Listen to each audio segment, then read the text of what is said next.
Está escrito na Bíblia que a igreja é noiva? Sim ou não? Sim. A noiva diz vem. Não é isso? Está lá em Apocalipse. A igreja é a noiva. Na parábola tem um esposo e 10 virgens. Então significa que ele teria 10 esposas. É isso? 10 igrejas.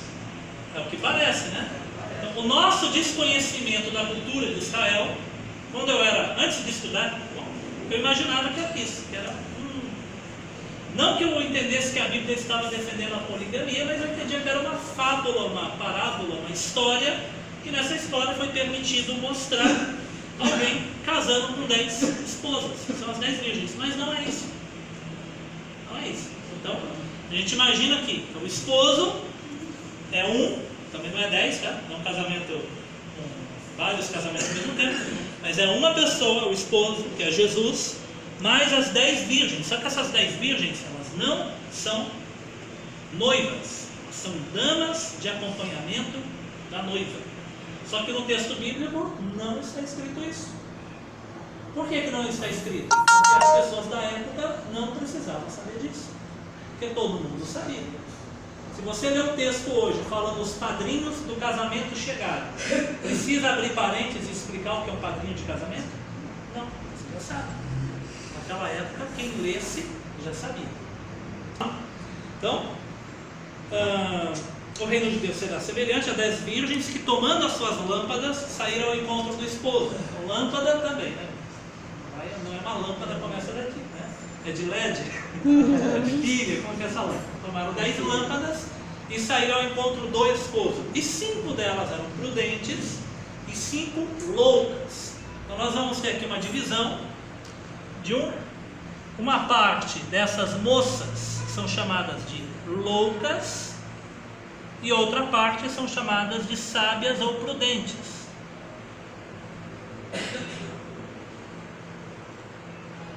Algumas Bíblias estão nécias, né? Loucas, prudentes, sábias. Então vai dividir: 5 eram loucas, 5 eram sábias. E 5 delas eram prudentes e 5 loucas.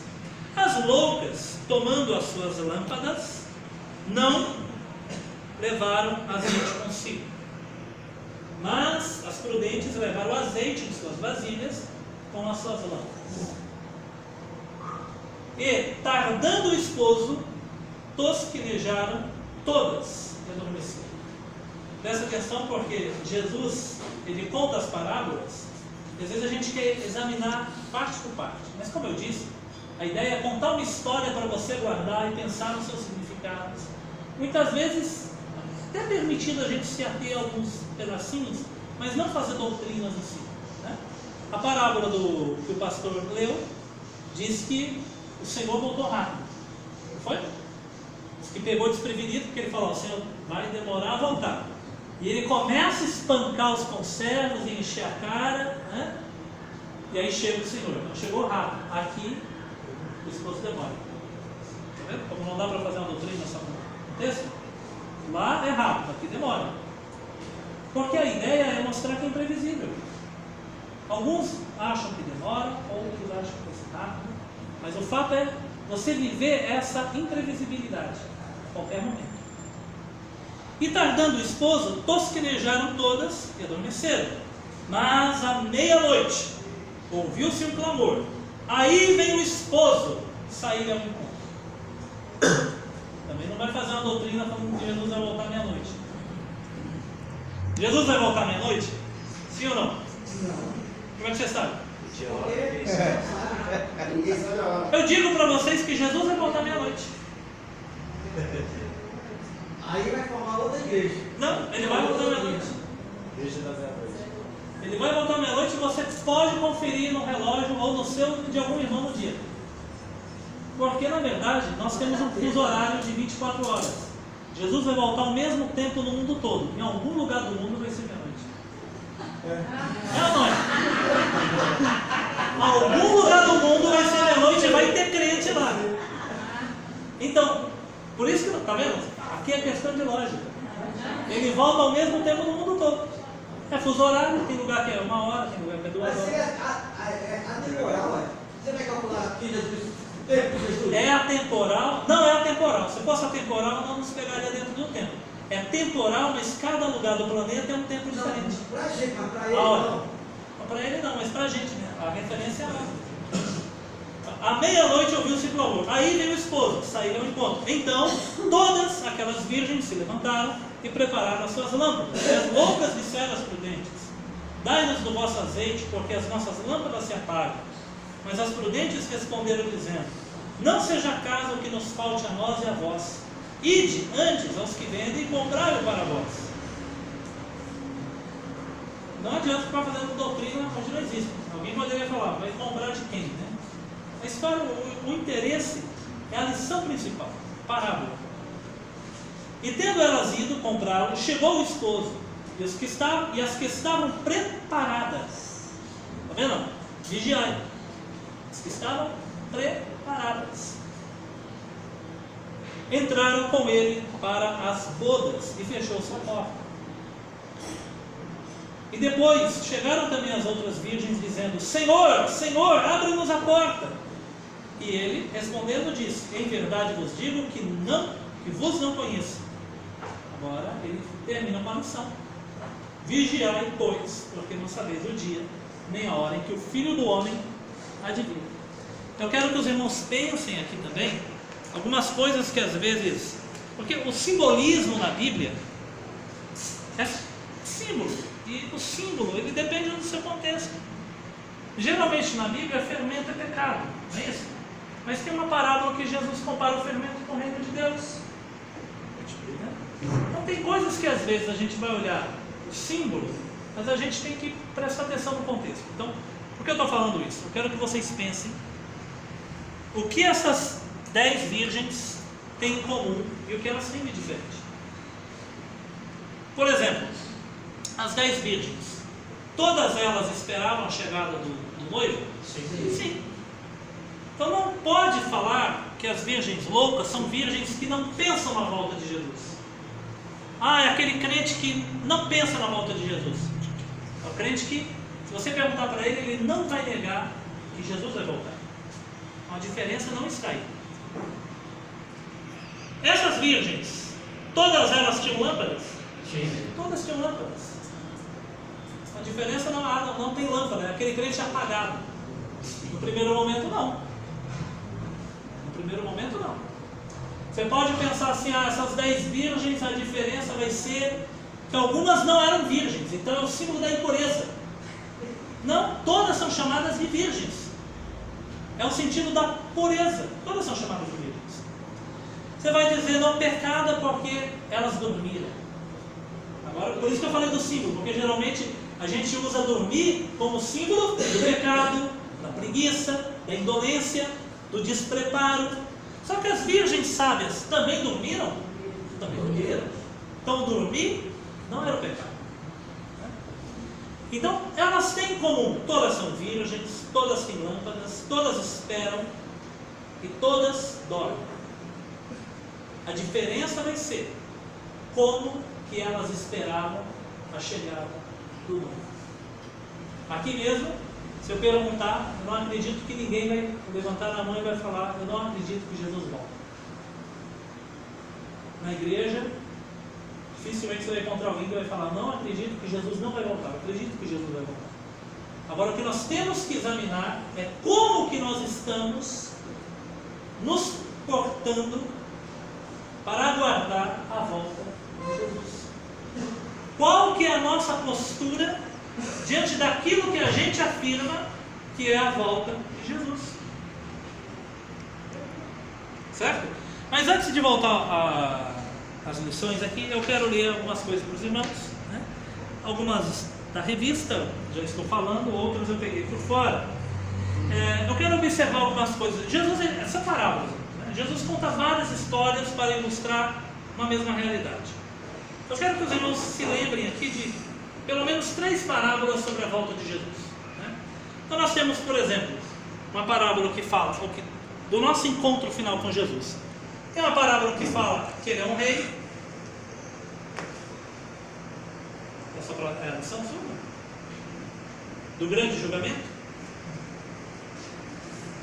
Será que não entrou na revista? Nem reparei. Aquela parábola que diz que diante do rei estará os bodes e as ovelhas. Não, tem não. A gente não colocaram. Lá é um rei. E diz que é rei e juiz, né? Porque ele julga as nações.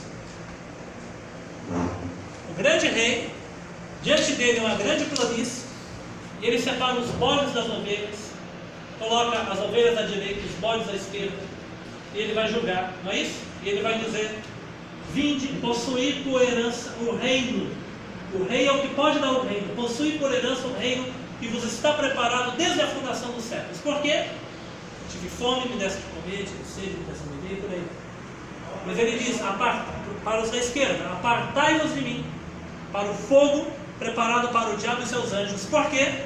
Tive fome, não me deste de comer, tive sede, não me deste de beber, por aí. Então, ele é um rei.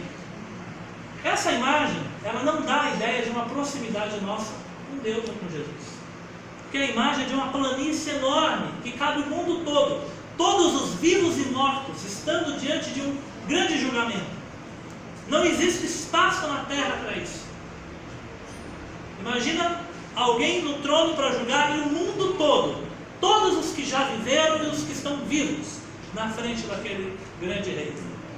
A gente não consegue imaginar isso. Agora imagina você no meio dessa multidão de bilhões e bilhões e bilhões querendo se aproximar desse rei.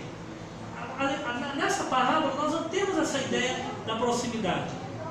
É como você querer ser um amigo do presidente, do governador, do prefeito, de um rei. Não existe essa proximidade. Mas uma parábola foi contada que mostra isso. A outra parábola foi contada que mostra ele como Senhor. Não Senhor aqui no sentido de Deus, tá? Mas Senhor no sentido de um grande proprietário. Grande proprietário. Que é a parábola dos dois servos. Servo é um escravo. Servo é escravo, como ele leu lá no livro do Êxodo. Servo é um escravo. Então, essa parábola também não tem uma proximidade, porque você está falando de um proprietário de uma fazenda e você está comparando os salvos com os servos. Também não tem uma proximidade. Mas você agora tem uma terceira imagem, que é a imagem do noivo. Então, olha que bonito nós temos aqui as três imagens do nosso encontro final com Jesus. Temos o rei, parece alguém mais distante. Temos o Senhor, que a gente parece um empregado, alguém que se submete. Mas agora nós temos a figura do noivo, que invoca a imagem da intimidade, da proximidade. Eu vou falar mais por quê. Porque apesar das 10 virgens não serem 10 noivas, essas 10 moças, que são as moças acompanhantes, eu vou ler aqui para vocês, mas a ideia é o seguinte: quando tinha um casamento, 10 moças convidadas, escolhidas pela noiva, tem que ser amigas, elas são as únicas que vão entrar para o banquete e vai ficar uma semana de festa dentro daquela propriedade, daquela fazenda. Só que tem que ser pessoas amigas. Imagina o seu casamento, você vai escolher 10 pessoas para participar de um cruzeiro, de uma grande festa. Você vai escolher 10. Você vai escolher um desconhecido? Escolher seus amigos mais próximos. Então, todas as parábolas é para mostrar a realidade da volta de Jesus. Mas tem lições aí, né? Então, ele é o grande rei, ele é o Senhor, mas ele é o amigo próximo. Então isso mostra que os salvos são pessoas que têm intimidade com o Senhor Jesus. Não é um retorno do Senhor e você será um mero desconhecido numa grande multidão. Mas é o retorno do Senhor, que é o seu amigo, que é próximo de você, que vai querer você na festa do lado dele. Como isso será, ele pode fazer. Mas assim será. Bom, falar um pouquinho do contexto, tá? Então, eu vou ler aqui para vocês. Teve um ocidental, não sei se é americano, se é europeu, um texto não diz. Ele fez uma viagem, um turista, ele foi para Israel no século XX, tá? Não sei se uns 40, 30, 50 anos atrás, mas é próximo de nós. E ele viu uma cena que parece isso daqui. E aí ele relatou a cena. Então eu vou ler para vocês perceberem essa realidade cultural como é diferente. Tá bom? Olha só. Quando nos aproximamos das portas de uma cidade da Galileia, vi 10 jovens vestidas com roupas muito alegres que desciam pelo caminho diante do nosso carro, enquanto tocavam um tipo de instrumento musical. Então, o cara é turista, está lá dentro do carro, né? Táxi, não sei, carro, alguém levando ele. E ele viu 10 moças passando, vestidos bonitos, tocando música, lá em Israel, Galileia. Ao perguntar, aí ele pergunta para o motorista, né? Ao perguntar o que faziam, o intérprete me respondeu que foram acompanhar a noiva até que chegasse o seu futuro esposo. Isso é hoje, hein? Ainda hoje tem esse costume no interior de Israel. Perguntei-lhe se havia alguma possibilidade de ver a cerimônia. Perguntou, tem como eu ver esse casamento? Mas fez um gesto